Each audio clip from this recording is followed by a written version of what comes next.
Om Swastiastu, Assalamualaikum warahmatullahi wabarakatuh. Salam sejahtera untuk kita semua. Salam. Halo mahasiswa semua, apa kabar? Harapan saya semoga kalian selalu dalam keadaan sehat dan bahagia ya. Pada kesempatan kali ini kita bertemu lagi dalam mata kuliah keperawatan keluarga, di mana pada topik kali ini kita akan membahas tanaman obat keluarga atau toga ya. Oke, untuk mempersingkat waktu langsung saja ya. Jadi beberapa subtopik bahasan yang akan kita bahas pada hari ini adalah definisi dari tanaman obat keluarga atau toga, kemudian sejarah perkembangan toga, tujuan dari toga, jenis-jenis toga, dan cara mengolah toga menjadi obat tradisional untuk mengatasi masalah kesehatan yang sering dialami oleh keluarga ya. Oke, sampai di sini jelas ya. Oke, tanaman obat keluarga atau toga ya. Nah, upaya pengobatan dengan obat-obat tradisional merupakan salah satu bentuk peran serta keluarga dan sekaligus merupakan teknologi tepat guna yang potensial untuk menunjang pembangunan kesehatan nasional.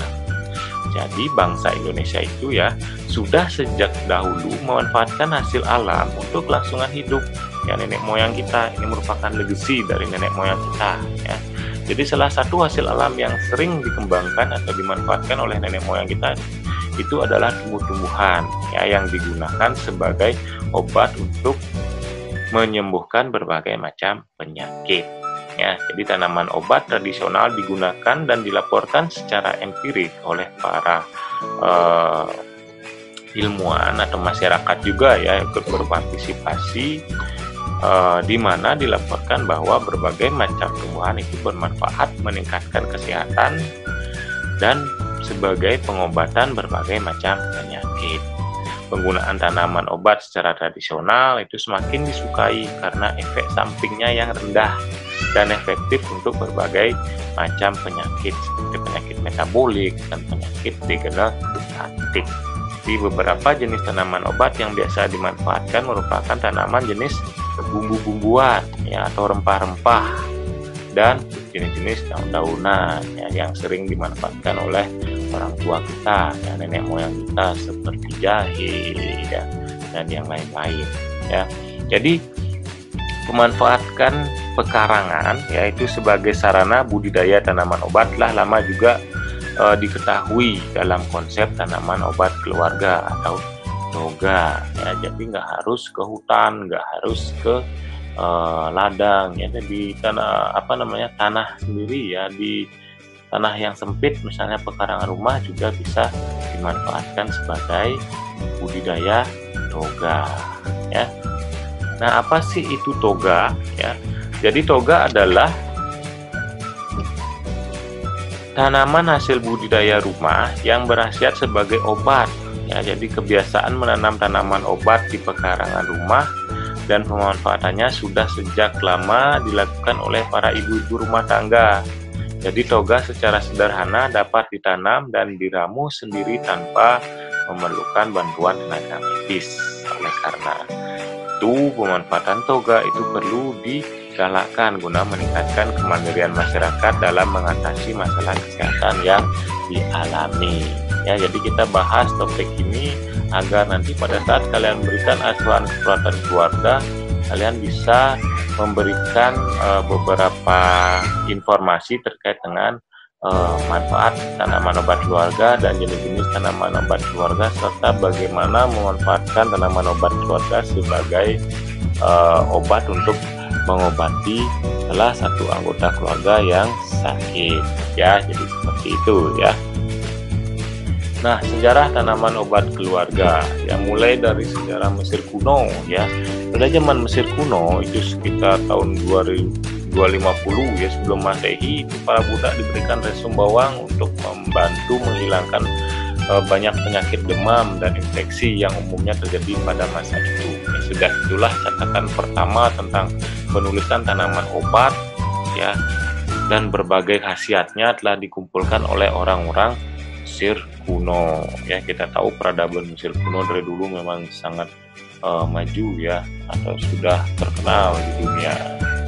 Nah, pada zaman Yunani kuno ya, bangsa Yunani kuno juga banyak menyimpan catatan mengenai penggunaan tanaman obat, yaitu Hippocrates ya tahun 466 sebelum Masehi, ya Theophrastus tahun 372 sebelum Masehi, Pedonius tahun 1000 sebelum Masehi, ya di mana mereka membuat himpunan keterangan terinci mengenai ribuan tanaman obat dalam The Materia Medica.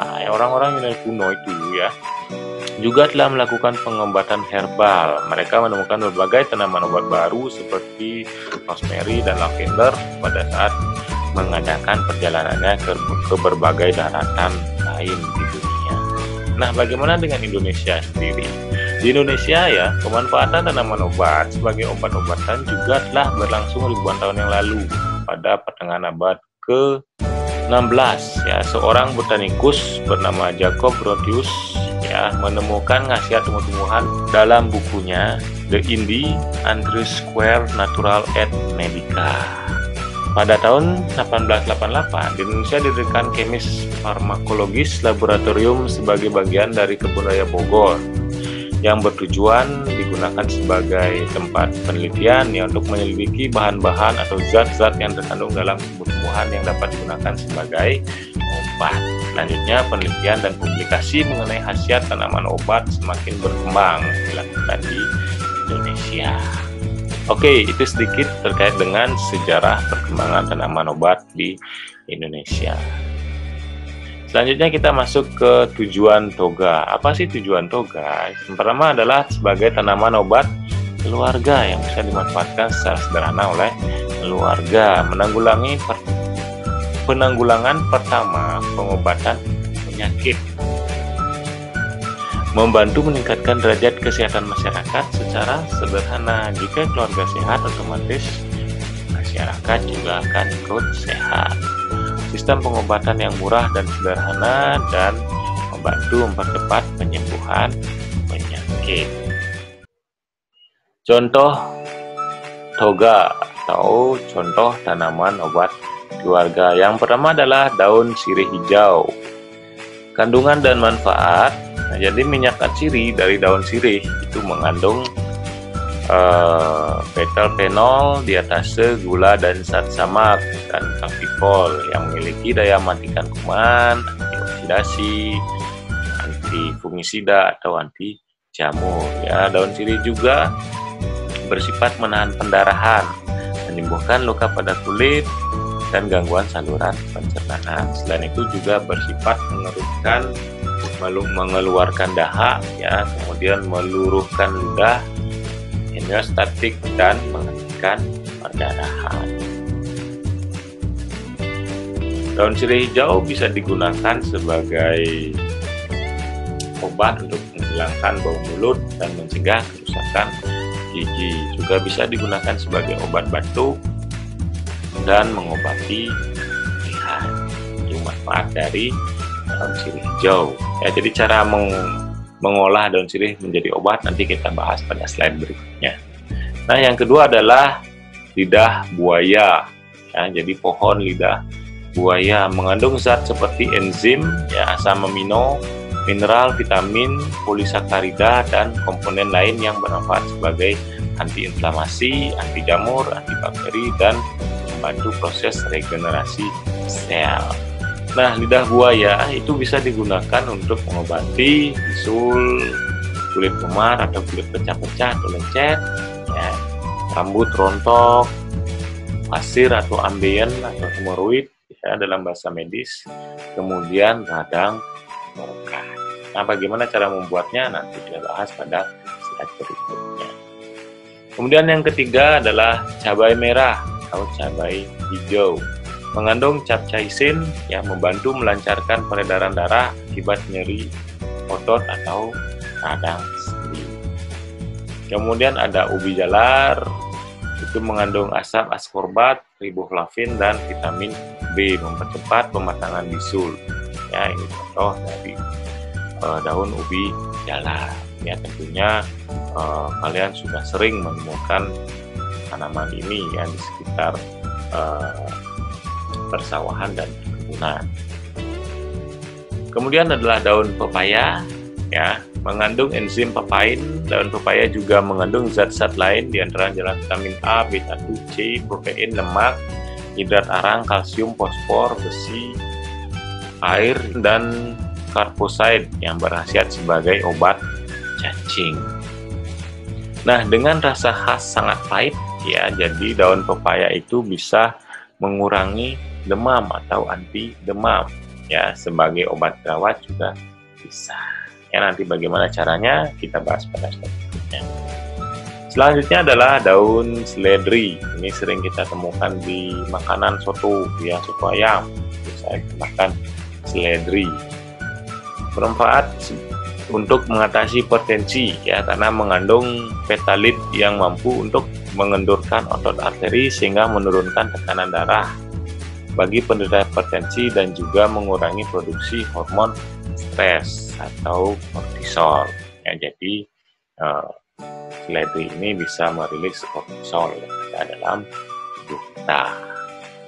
Oke, selanjutnya adalah ada jahe, serai, dan ketumbar ya. Bagi yang sering bantu mama atau orang tuanya masak di dapur ya, tentunya sudah tidak asing dengan jahe, serai, dan ketumbar ya, karena bahan-bahan ini sering kita gunakan sebagai bumbu untuk masakan Nusantara ya. Nah, jahe, serai, dan ketumbar itu bermanfaat sebagai obat sakit kepala ya, karena mengandung minyak katsiri yang akan memperlancar peredaran darah dan juga berfungsi sebagai analgetik untuk mengurangi sakit pada kepala ya.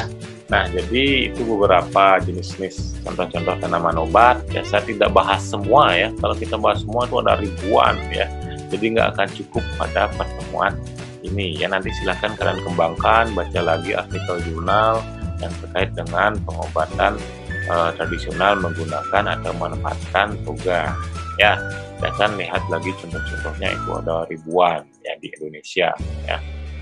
Oke, selanjutnya ya, untuk mempersingkat waktu kita langsung ke aneka obat tradisional. Bagaimana cara memanfaatkan tanaman obat sebagai obat tradisional untuk mengatasi masalah kesehatan yang dialami oleh keluarga.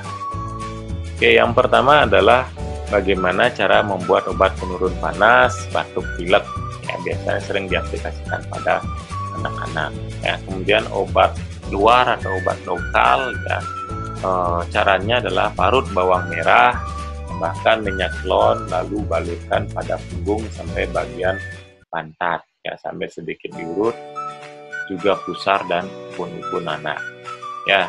Untuk ramuan minum itu air kelapa 1 cangkir ditambah 1 sendok teh madu, kemudian aduk lalu kukus ya. Setelah dingin berikan pada anak sebanyak 3 sendok teh setiap 2 jam sekali. Ramuan ini diberikan untuk bayi 8 bulan ke atas. Bila usia anak di bawah 8 bulan, cukup dengan pemberian ASI atau ibunya yang minum ramuan tersebut. Pada anak umur 1 tahun ke atas ya, itu bisa menggunakan ramuan minum berupa air kunyit dan madu. Cara membuatnya: setengah sampai 1 ruas jari kunyit yang sudah dibersihkan itu langsung dibakar. Kemudian setelah dibakar, dikerik kulitnya. Setelah itu lanjutkan diparut, lalu diberi air matang setengah cangkir. Setelah ditambahkan air matang setengah cangkir, peras, kemudian diendapkan. Nah, campur bagian air kunyit yang tanpa endapan tadi dengan kocokan 1 butir telur dan 1 sendok makan madu. Kalau bisa telurnya telur ayam kampung ya. Kemudian disuapkan atau diminumkan kepada anak.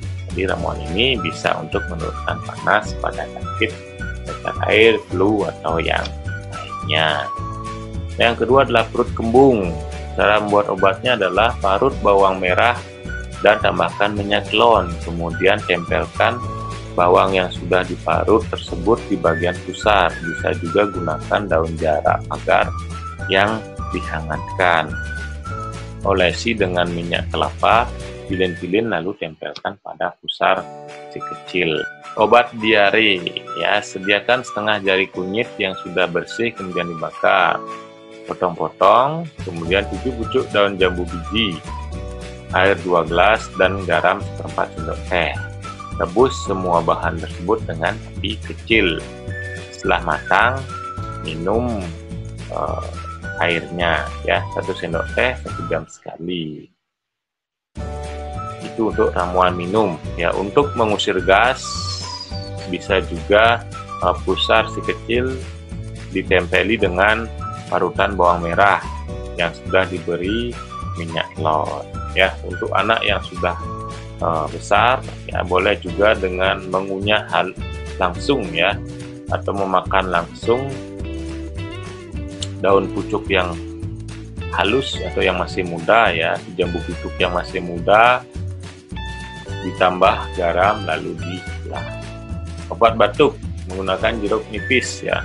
Sediakan air jeruk nipis 1 sendok makan ditambah madu 2 sendok makan dan air matang 2 sendok makan, masukkan ke dalam cangkir dan kukus. Setelah agak dingin, minumkan pada anak sebanyak 1-2 sendok teh, berikan sehari 5 kali.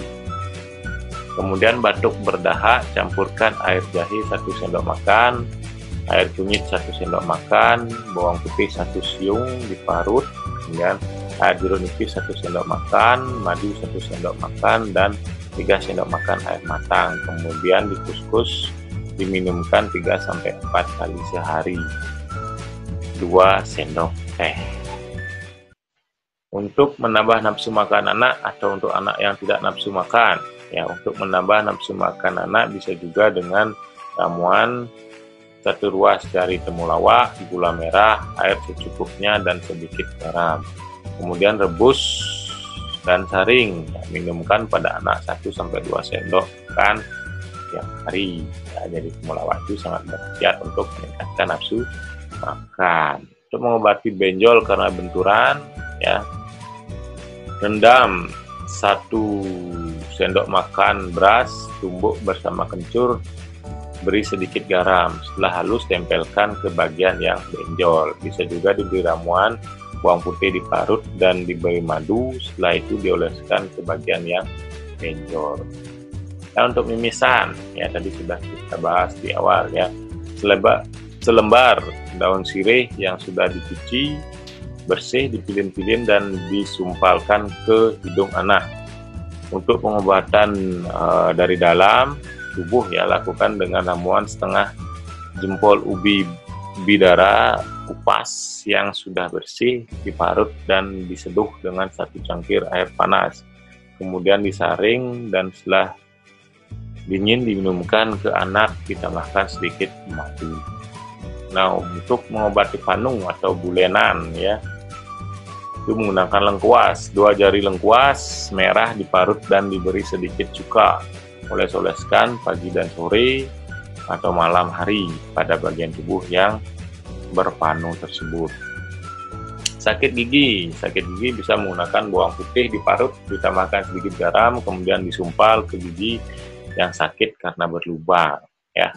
Mata merah, ya, taruh 3 lembar daun sirih yang sudah dicuci, bersihkan pada wadah atau mangkok, seduh dengan air panas. Setelah airnya dingin, minta anak untuk mengedip-ngedipkan mata dalam air tersebut, ya. Jadi kedip-kedipkan mata di air yang sudah agak dingin, ya, yang sudah tidak panas lagi, ya.